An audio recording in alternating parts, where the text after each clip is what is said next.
माझ्या सासऱ्यांनी केलेल्या एका निर्णयाची किंमत मला आयुष्यभर मोजावी लागली आणि जेव्हा मला सत्य कळलं तेव्हा मी चौथ्यांदा आई होणार होते.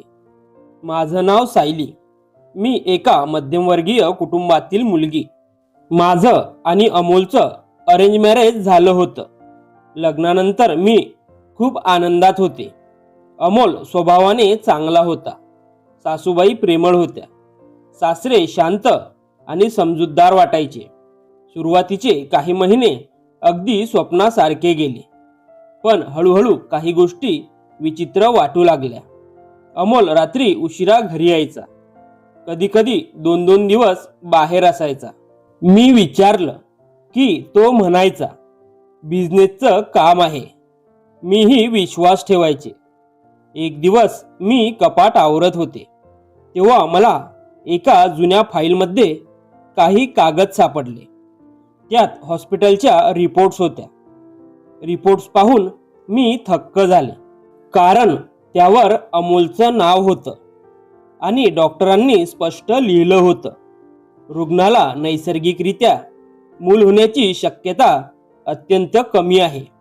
माझ्या पायाखालची जमीन सरकली, कारण त्यावेळी मी आधीच 3 मुलांची आई होते.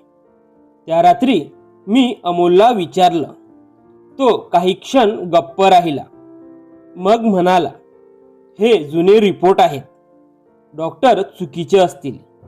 मी त्याचं बोलणं मान्य केलं, पण मनात शंकेचं बीज पेरलं गेलं. काही दिवसांनी आणखी एक धक्का बसला. माझ्या मोठ्या मुलाचा चेहरा अमोलपेक्षा सासऱ्यांसारखा जास्त दिसत होता. सुरुवातीला मी योगायोग समजलं, पण नंतर दुसरं आणि तिसरं मूलही तसंच दिसू लागलं. मी स्वतःवरच रागावले. काय वेडे विचार करते आहेस तू?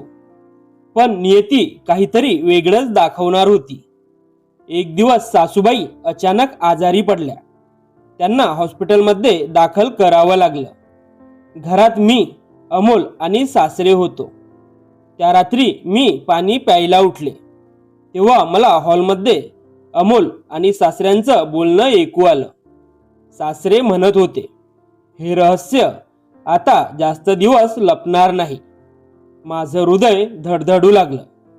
अमोल म्हणाला, तिला कधीच कळणार नाही. मी दरवाजामागे उभी राहून ऐकत होते, पण तेवढ्यात आवाज बंद झाला.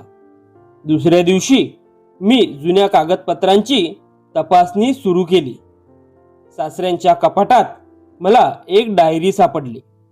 डायरीच्या शेवटच्या पानावर एक वाक्य लिहिलं होतं, वंश टिकवण्यासाठी जे केलं ते चुकीचं नव्हतं. माझ्या अंगावर काटा आला. वंश टिकवण्यासाठी? याचा अर्थ काय? मी डायरी घेऊन माझ्या मैत्रिणीकडे गेले. ती वकील होती. तिने सांगितलं, सायली, घाईने निष्कर्ष काढू नकोस, पण काहीतरी मोठं लपवलं जात आहे. त्या रात्री मी झोपू शकले नाही. सगळे प्रश्न डोक्यात फिरत होते. अचानक मला एक जुना प्रसंग आठवला. लग्नानंतर काही महिन्यांनी मला बेशुद्धी आली होती. मी हॉस्पिटलमध्ये होते. मला फक्त इतकंच आठवत होतं की मला काही इंजेक्शन दिलं गेलं होतं, पण त्यानंतरचे काही तास माझ्या स्मरणात नव्हते. मी त्या हॉस्पिटलमध्ये गेले. जुनी फाईल मागितली. रिसेप्शनिस्टने बराच शोध घेतला.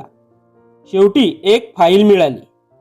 ती उघडताच माझ्या डोळ्यासमोर अंधार पसरला. त्यात माझ्या संमतीचा एक फॉर्म होता, पण त्यावरील सही माझी नव्हती. कोणीतरी माझ्या नावाने खोटी सही केली होती. मी थेट डॉक्टरांना भेटले. डॉक्टरांनी सांगितलं, त्या दिवशी तुमच्या पती आणि त्यांच्या वडिलांनी उपचारासाठी परवानगी दिली होती. माझा श्वास अडकला. कशासाठी उपचार? डॉक्टर गप्प झाले. काही वेळानंतर म्हणाले, आम्ही जास्त माहिती देऊ शकत नाही. आता माझा संशय अधिकच वाढला. मी DNA टेस्ट करण्याचा निर्णय घेतला. गपचूप माझ्या मोठ्या मुलाचे आणि अमोलचे नमुने दिले. रिपोर्ट यायला 10 दिवस लागले. ते 10 दिवस माझ्या आयुष्यातले सर्वात कठीण दिवस होते. शेवटी रिपोर्ट आला.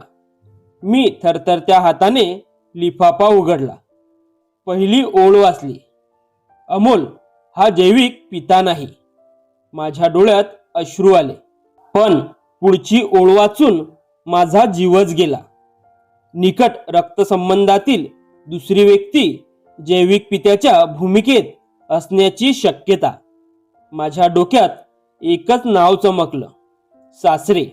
त्या रात्री मी अमोलला सामोरे गेले. रिपोर्ट त्याच्या समोर फेकला. तो शांत बसला. एक शब्दही बोलला नाही. शेवटी त्याने मान खाली घातली. होय, सत्य हेच आहे. माझ्या पायाखालची जमीन सरकली. अमोल रडत म्हणाला, लग्नाआधीच डॉक्टरांनी सांगितलं होतं की मला मूल होणार नाही. बाबा वंश संपेल या भीतीने वेडे झाले होते. मग मी ओरडले. तो म्हणाला, तू बेशुद्ध असताना काही वैद्यकीय प्रक्रिया करण्यात आली. मला ते थांबवता आलं नाही. मी हादरले. जगत संपल्यासारखं वाटलं. तेवढ्यात सासरे आत आले. त्यांनी शांतपणे सांगितलं, मी जे केलं ते घराचा वंश टिकवण्यासाठी केलं.